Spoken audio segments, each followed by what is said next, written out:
So, should we eat less red meat? The answer is yes and no. I recently had a discussion with a colleague of mine, a fellow doctor, and his argument was that we should eat less red meat. And when I questioned why, it's usually the same recycled arguments come along, which I don't think have much credibility to them.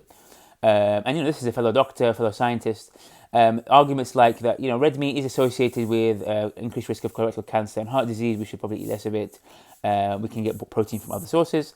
Red meat contributes to climate change, and also the ethical aspects. We should be reducing our impact and reducing the cruelty of meat production. Now, I disagreed with all three, and I'd rather focus on climate change and the ethical aspects, which I do think the discussion is very nuanced and not clear cut at all. I focus on the nutritional aspects. So the question really is, if the question is, should we eat fewer calories, less food as a society, then the answer is yes, because as a society we overeat. Food is cheap. In Western society, people have a lot of more income than they had, let's say 50 years ago or so. So we tend to eat more. We tend to eat more than we need, and we tend to eat frequently. And this frequent consumption of food, frequent consumption of processed food and nutrient-poor food results in reduced immunity, increased inflammation, increased fat deposition, increased risk of obesity, diabetes, and associated conditions.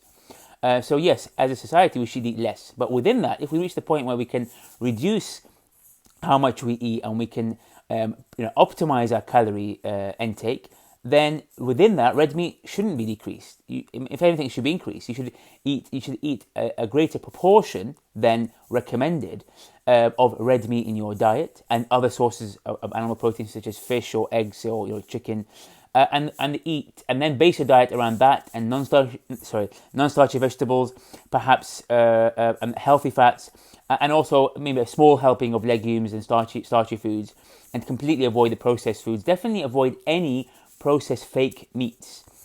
These are toxic. If anything, that sounds harsh, but toxic foods, because they're highly processed fake foods that shouldn't really be part of anyone's diet. But by sticking to red meat, the reason red meat shouldn't be excluded or reduced in your diet is one, its benefits outweigh any harms.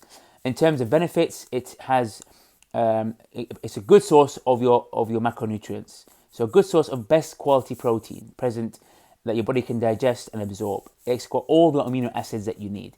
It's also got a lot of micronutrients: iron, folate, vitamin B12.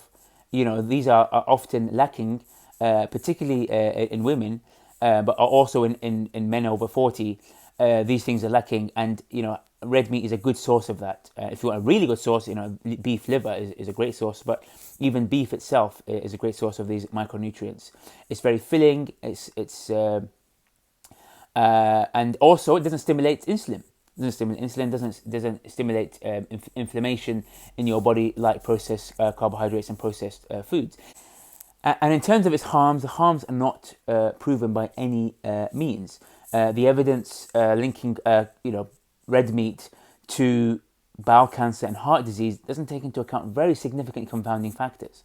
So yes, people who are at increased risk of heart attacks or bowel cancer do eat more meat. But what are you looking at? Are you looking at people who eat unprocessed fresh red meat and go to the gym and don't smoke and exercise, and then obviously have a lower intake of sugar?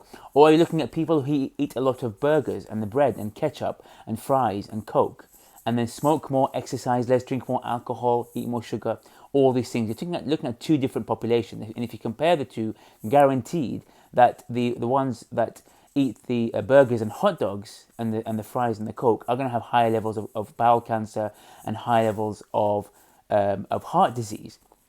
And people who tend to eat less meat still eat meat. The meat is still there. They probably eat fewer calories as well, related to the point I said before. So the evidence linking it is not there. It doesn't equate that simply eating more red meat not taking into account excess calories and excess snacking that causes cancer and causes heart disease. So, so the answer to the question, should we eat less red meat? We should not reduce our consumption of red meat if we are focusing on reducing calories, reducing frequency of meals, and changing other aspects of our lifestyle.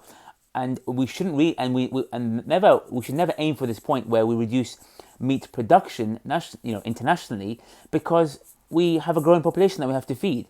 And either we're going to make it more efficient to produce the best quality protein, which is red meat and also chicken and fish, and make it more environmentally sustainable, or we're going to end up producing more of the processed garbage that a lot of these big companies want you to eat.